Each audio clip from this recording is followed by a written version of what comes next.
Dr. Bridget here with another prescription for success. Today we're going to talk about boundaries.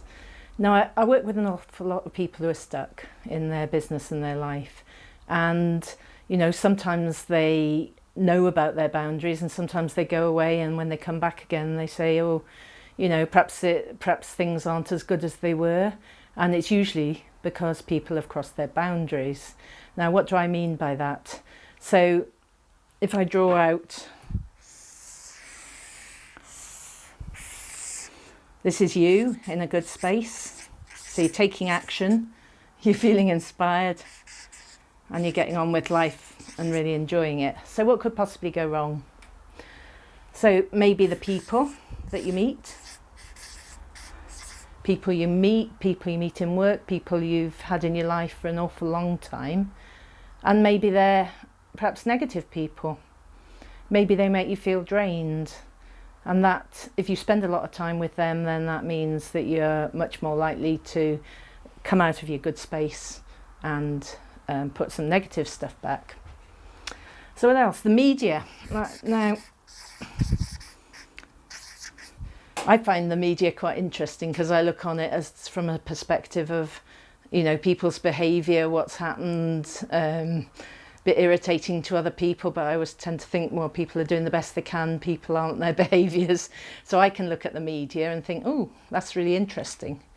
But some people look at the media and think, it's just negative upon negative upon negative, and that can lower your emotional state and make you put some negative stuff back. So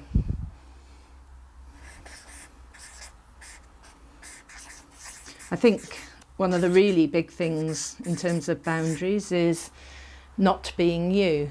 So say if I went to talk to a future client, a training that I want to do in corporate or something like that, and their values didn't really fit with mine, and I didn't feel like I was being me. So does that ever happen to you? Because certainly when it happens to me, I think, no, that's not for me because I can't be me, and I'll put some negative things back. And the other one that I think is just getting dragged back into the past and remembering those negative things that have happened in the past. So negative past events.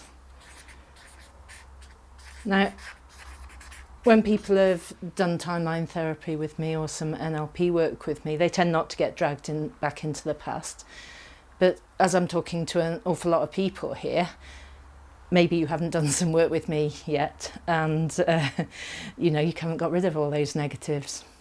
So have a little think. Are you in a good space or not? If you are in a good space, what could possibly get you out of it?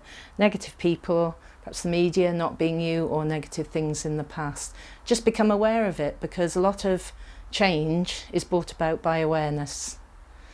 So if you're struggling, if you want to get rid of negative things in the past, if you're finding it difficult to feel neutral about people that you've spent a lot of time with, if you're not being you or external events are actually dragging you down, give me a shout. I do a free session and we can start that journey of you staying in your good space or getting into your good space. So I hope that's been useful. It's Dr. Bridget. I'll see you next week for another prescription. Bye.